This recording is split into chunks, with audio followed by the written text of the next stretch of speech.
साथियों, स्वागत है आप लोगों का एक बार फिर से एसएस क्लासेस में। कैसे हैं आप लोग? आई होप कि आप लोग अच्छे होंगे, बढ़िया होंगे। बहुत दिन के बाद वीडियो बना रहा हूं, लेकिन बहुत ही यूज़फुल ये वीडियो है। आप लोग लास्ट तक इस वीडियो को ज़रूर देखिएगा। जितने भी लोग बीपीएससी टीआरई 4 का यहाँ पे इंतज़ार कर रहे हैं, बहुत ही जल्द उन लोगों का इंतज़ार जो है समाप्त होने वाला है।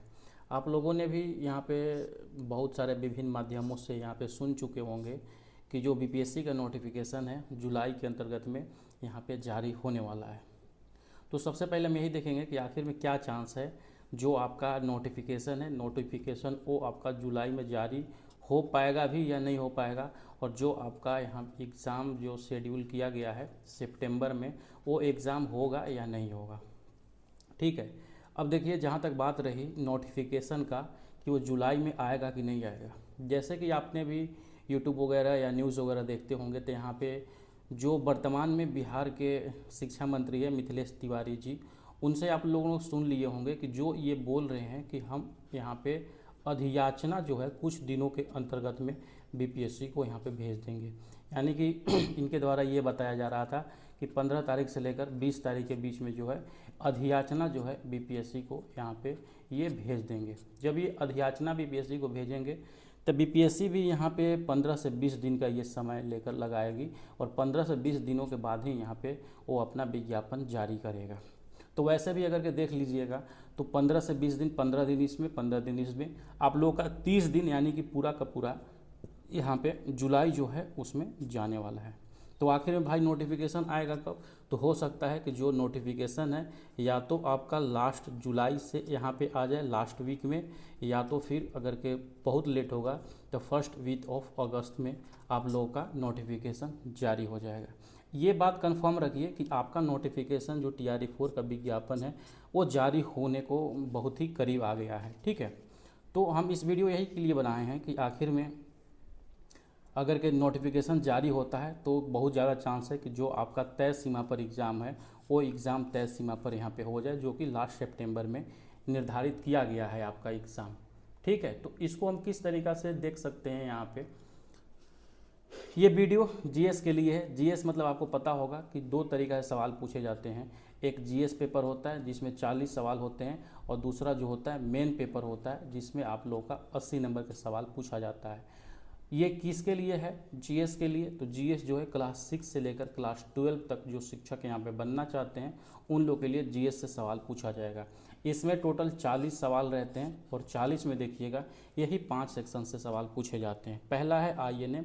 आईएनएम से 8 सवाल रहेगा, साइंस से भी 8 सवाल रहेगा, जियोग्राफी से 8 सवाल रहेगा, मैथ से 8 सवाल, और करेंट अफेयर से 8 सवाल। तो ये वीडियो बनाने का मेरा मकसद यही है कि किस तरीक़ा से हम यहाँ पे तैयारी करें और कौन कौन सा बुक लिस्ट फॉलो करें कि हमारा कम समय में यहाँ पे अच्छा नंबर लेके आ सकते हैं। अगर के मान के चलिए सितंबर में आप लोग का एग्ज़ाम अगर के हो जाए तो आप लोगों के पास मुश्किल से 2 महीने का समय बचेगा। 2 महीना से ज़्यादा का समय यहाँ पे नहीं बचेगा।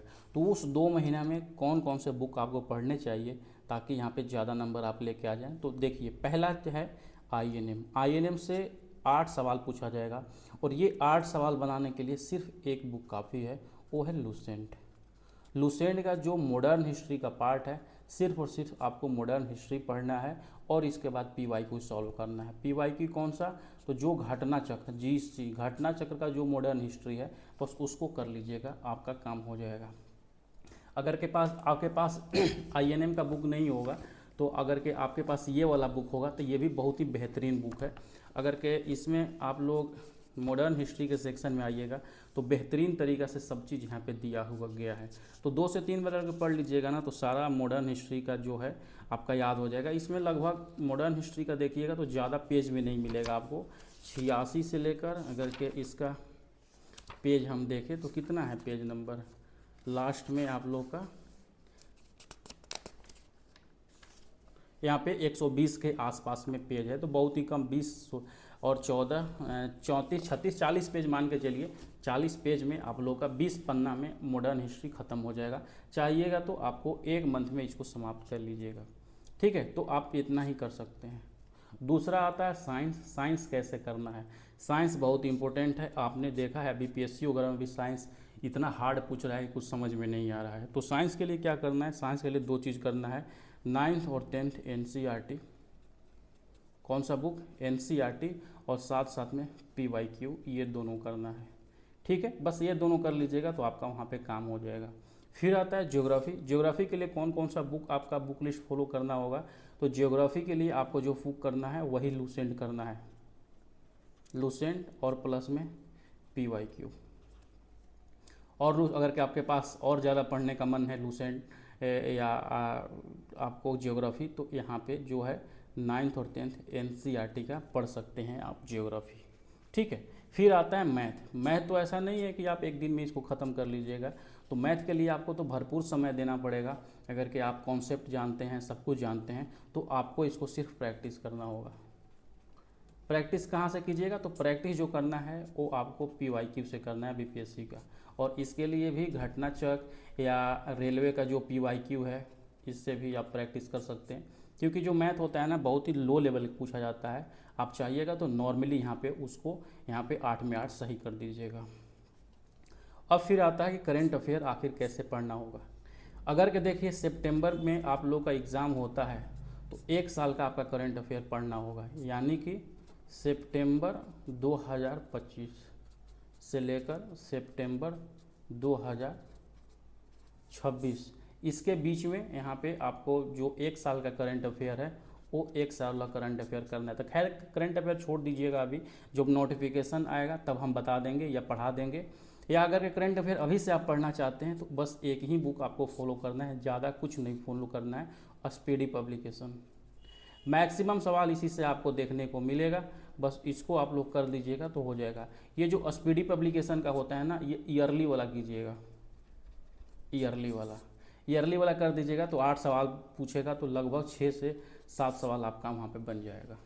तो जो भी लोग सिंसियर रूप से तैयारी कर रहे हैं, और GS में खास करके जो 40 मार्क्स का सवाल आता है, अगर कि इसमें दिक्कत हो रहा है तो जो हमने बुक लिस्ट सजेस्ट किए हैं आप उसको एक बार करके देखिए, यहाँ पे बेहतर रिजल्ट आपको देखने को मिलेगा। अगर कि इतना कर लेते हैं ना, और फिर इसका जो फुल मॉक टेस्ट होता है, फुल मॉक टेस्ट आप दे लेते हैं। ये फुल मॉक टेस्ट अपने टेलीग्राम चैनल भी करा रहे हैं, टेलीग्राम का जो पेड ग्रुप है GS के लिए, उसमें भी हम करा रहे हैं। या खुद से भी अगर कोई बुक प्रैक्टिस बुक ले लेते हैं, जैसे कि रुक्मणी पब्लिकेशन का बुक हो गया, या अरिहंत का बुक हो गया, या फिर और भी यूथ पब्लिकेशन का भी बुक आता है, इसमें से कोई भी बुक लेकर आप प्रैक्टिस कर लेते हैं तो आपका जो मार्क्स है 30 से 35 नंबर के बीच में ईजिली यहाँ पे मार्क्स आ जाएगा। बस GS के लिए इतना ही करना है, ज़्यादा स्ट्रेस नहीं लेना है। और देखते हैं कि कब तक आपका नोटिफिकेशन यहाँ पे जारी हो जाता है। बाकी जो लोग भी तैयारी कर रहे हैं बेहतरीन तरीक़ा से तैयारी कीजिएगा, क्योंकि TRE4 में ही इतना दिक्कत हो गया नोटिफिकेशन आने में कि क्या बताया जाए। आगे होगा TRE5 की नहीं होगा, इसके बारे में कुछ भी नहीं कहा जा सकता है। ठीक है, आई होप कि सारे बातें समझ में आ गई। फिर भी कोई दिक्कत परेशानी होगा तो कमेंट सेक्शन में आप हमको बता सकते हैं। चलिए मिलते हैं नेक्स्ट वीडियो के साथ में, बाय।